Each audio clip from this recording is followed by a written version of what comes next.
Just a quick warning, guys, before we start. This video is about animal abuse. Like it's an evil sport where they would like kill animals. So if you don't want to watch that, I understand. Don't. Like this is your verbal warning. Click off now. Fox tossing was an evil sport. It's where they would get two people to hold a sling. One at each end. They were like 20, 25 feet apart. And then they would let a fox out of a cage. The fox would run across the pitch, get caught in the sling, and then the people would use the sling to fling the fox 24 feet into the air. And I'm not even joking, that is all it was. But don't worry, the fox wouldn't normally die on the first sling. You see, normally people would make sure the fox landed on sand or sawdust, cushioning the fox's fall and making sure it survived. Because if the fox died, they wouldn't be able to fling it 24 feet in the air again 10 minutes later. So yeah, normally the fox would get flung in the air several times in one day before eventually it fractured its head on impact or something. One particularly depraved animal abuser was Augustus III of Saxony.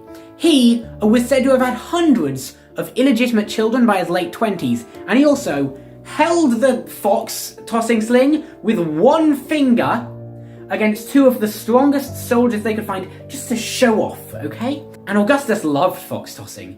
In one particularly horrific fox tossing event, collectively, everybody at the fox tossing event collectively managed to kill, now, let's go through my notes here, nearly 700 foxes, over 500 hares, with an array of badgers, cats, boars and wolves, were all forced to meet that horrible fate of getting flung really high in the air and falling back down again, only to do that several more times. Badgers!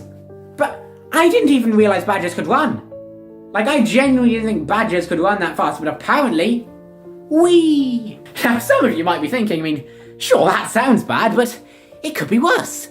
At least all the fox has to do is dodge the sling, you know, only dodge one and only sling, and then it'll be fine. It won't get flung into the air, so long as it can avoid the sling. It'll be fine. Oh, the fox will be a-okay. Nothing bad could ever happen to it. Except you're wrong. Because we live in the real world, child. In a world where happiness doesn't exist. Instead, there's only taxes, corruption, money laundering, and if you're really unlucky, there'll be 10 more slings after the first one ready to fling you into the air, just in case you dodge the first one. Listen, this didn't always happen, but sometimes there actually would just be 2 more slings after the first one, in case the fox was slick enough to jump over. Which is crazy when you consider that most of the time it was actually very rare for the fox to get past the first one. After the game, people would often go onto the pitch with clubs to finish off any animals lucky enough, or I guess unlucky enough, to survive. In fact, sometimes they would release hares onto the pitch so the surviving foxes could chase those hares around. In fact, Augustus III of Poland would do this thing where he would team up with court jesters, little boys, and or dwarves, depending on which source you use, and then he'd go onto the pitch, team up with those people, and throw sticks at them and club the remaining animals to death. In 1 year alone, Augustus III of Poland and Saxony, so I guess kings of Saxony called Augustus really don't like animals. Anyway, in one instance, Augustus III of Poland and Saxony did so many fox tossing events in 1 year that it resulted in the deaths of over 400 foxes, almost 300 hares, 39 badgers for some reason, and either 1 or 9 wildcats, depending on the source. So you might be feeling a little angry at the humans who are doing all those terrible things to those animals. So let me deliver you some Shardan Freuder. See, this was widely acknowledged as a dangerous sport. The humans who partook in this activity quite often got scratched, bitten, chewed,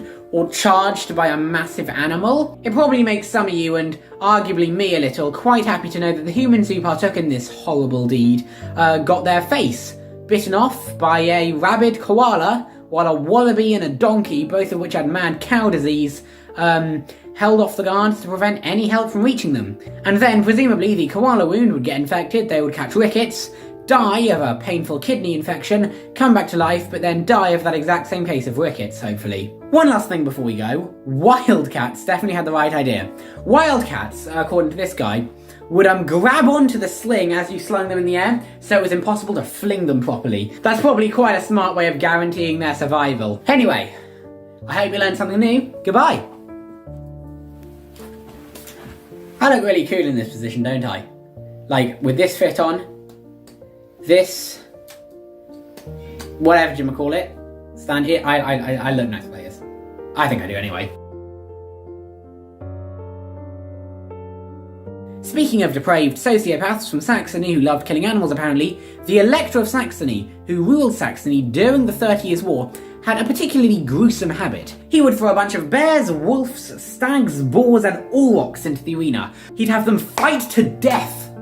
Now I'm not sure how he motivated a cow to attack a boar. So he would have these animals fight to the death, and after the fighting had died down, now sources differ on this one. One source said that he always entered the arena with a spear to finish off the survivors. The other source said that he only sometimes did that. But either way, he would enter into the arena to finish off the survivors, stab them all with a spear, and when he was finished, I imagine he said something like, "Oh, this is such a bot lobby, you're all so bad at this game. Oh, baby,